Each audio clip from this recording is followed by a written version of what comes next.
रात के अंधेरे में अक्सर रास्ते अनजान हो जाते हैं और कभी-कभी यह रास्ते हमें ऐसी जगह ले जाते हैं जहां से लौट पाना नामुमकिन हो जाता है।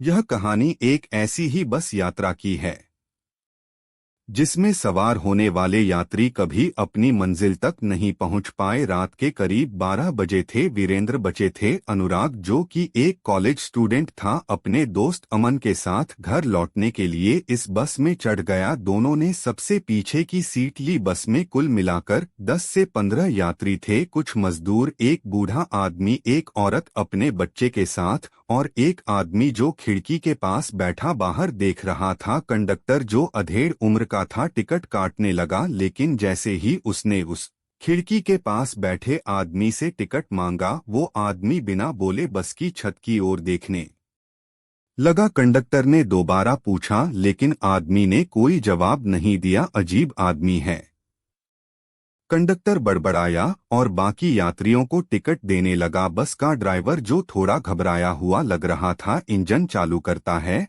और धीरे धीरे बस अंधेरे रास्ते में आगे बढ़ने लगती है। बस हाईवे पर दौड़ रही थी। घने जंगलों के बीच से गुजरते हुए अजीब सी सिहरन हो रही थी। बाहर इतनी घनी धुंध थी कि कुछ भी साफ दिखाई नहीं दे रहा था। अनुराग और अमन आपस में बातें कर रहे थे जब अचानक बस में बैठी औरत के बच्चे ने रोना शुरू कर दिया। बच्चे को क्या हुआ? अनुराग ने चिंतित होकर पूछा। औरत बच्चे को चुप कराने की कोशिश करने लगी, लेकिन वह लगातार रो रहा था, मानो उसे कुछ बहुत डरावना दिख गया हो। तभी ड्राइवर ने अचानक ब्रेक मारा। बस झटके से रुक गई। क्या हुआ? कंडक्टर ने घबराकर पूछा। सामने कोई खड़ा था, ड्राइवर ने कांपती आवाज में कहा। सभी यात्रियों ने खिड़कियों से बाहर झांकने की कोशिश की, लेकिन घना कोहरा था, किसी को कुछ नहीं दिख रहा था। मुझे कुछ दिख नहीं रहा, अनुराग ने कहा। ड्राइवर ने हेडलाइट्स तेज की, लेकिन सामने कोई नहीं था। शायद मुझे भ्रम हुआ होगा, ड्राइवर ने कहा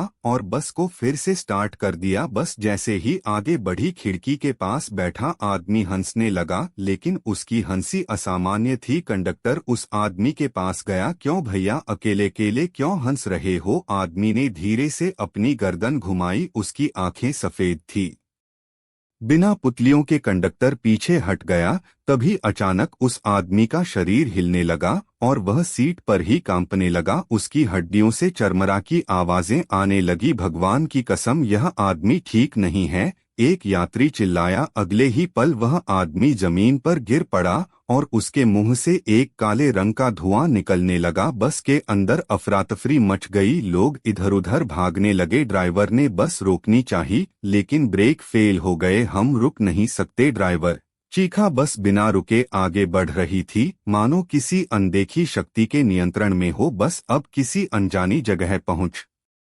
गई थी। सड़क खत्म हो चुकी थी, लेकिन बस अब भी दौड़ रही थी। ये कहाँ आ गए हम? अनुराग ने खिड़की से देखा। बाहर कोई सड़क नहीं थी, बस एक अंधकारमयी खाई थी जो अनंत तक फैली थी। अमन ने कंडक्टर से पूछा, यह कौन सी जगह है? कंडक्टर ने डरी हुई आवाज में कहा, मैंने पहले भी सुना है इस रास्ते के बारे में। यह मौत का दरवाजा है। यहाँ जो बस आती है वह वापस नहीं जाती। बस में बैठे सभी यात्री घबराने लगे। औरत अपने बच्चे को कसकर पकड़ चुकी थी। बूढ़ा आदमी मंत्र बुदबुदाने लगा। तभी अचानक बस की खिड़कियों से खून टपकने लगा। सभी यात्री चिल लाने लगे। फर्श से भी खून निकलने लगा और बस के अंदर भयानक बदबू भर गई।